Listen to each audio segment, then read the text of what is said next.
make some decisions. And I think that the leadership that we're looking for has to come from business.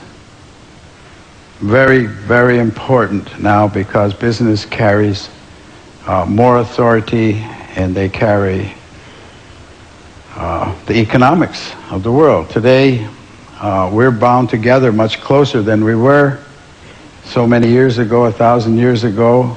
We're neighbors, and we're bound together by electronics.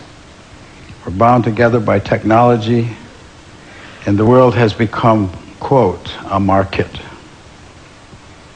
And it's this market that we have to deal with. And it's this idea of boundless and endless resources. And when you say resources, you're talking about our relatives.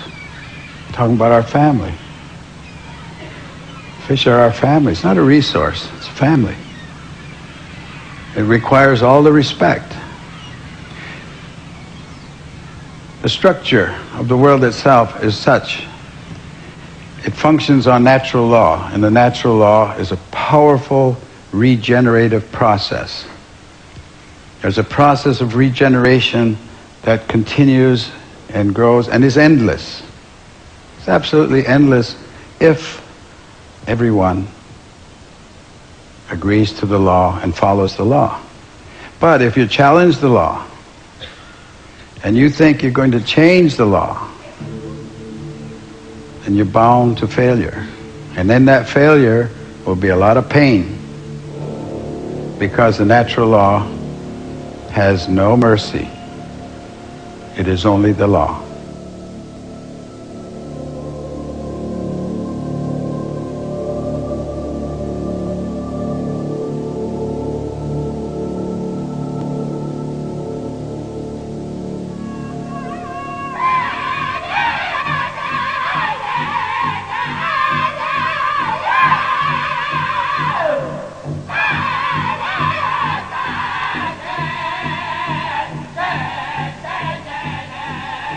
The earth is all-powerful.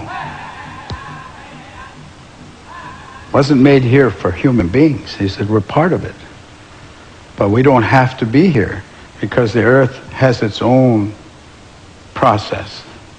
And if it becomes to the point where you destroy yourself as human beings and you destroy life and finally leave this earth, the earth's not going to disappear. There's not going to be an end of the world. That's really a very interesting concept to us. No, the world won't end. People's life on it will. So it's not the end of the world you're talking about, it's the end of us. And the world, no matter what damage you think you've done to it, will regenerate, will regreen, will redo everything that was here at one time, except there won't be any people. Because it's got all the time in the world.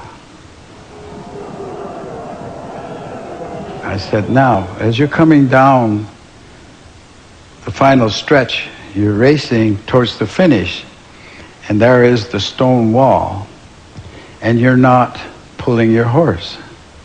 You're not stopping. You're in fact accelerating. I said, now, that's the way I see the use of what you call resources. You're using them faster than they're reproducing. And you're headed towards that disaster, and none of you are pulling your horse. I said, take the example of a car race or racing cars. They have a yellow flag. When there's an accident or something, a yellow flag comes out, everybody gets into line, and they slow down, and they have sort of a common sense about that, at least. I said, do you have a concept of a yellow flag? Is there a yellow flag amongst your ideas or your thinking here? And one of the gentlemen, and they were all men,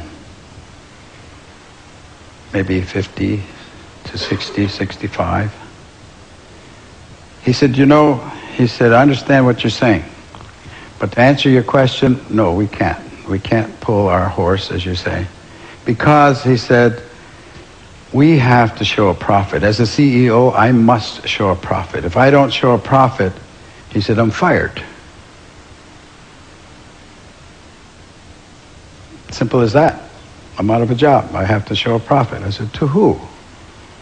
He said, to you, the stockholder. I said, well,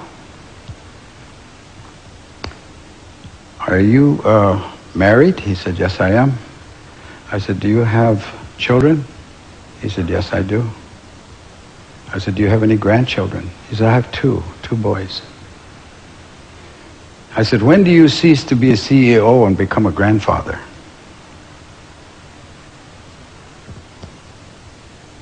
There was a lot of silence there, because that was a moral question. And if you don't have a moral question in your governing process, you don't have a process that's going to survive. That's the governing law, the moral question. You must have a moral society, or you won't have any. He couldn't answer the question, and neither could anyone else, because it was a moral question. That's what we have to get back to.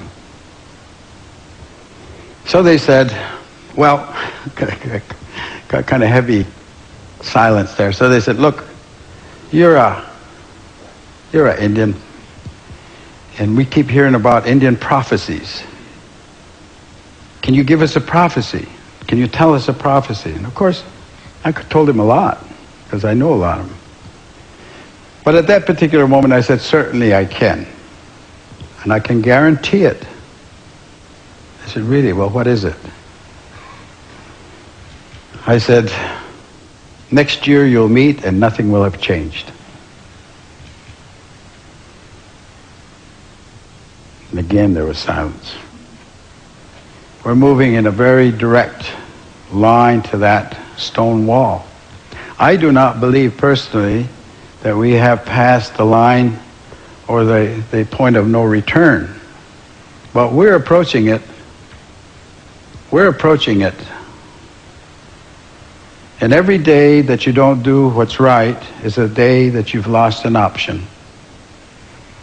And you're losing your options every day.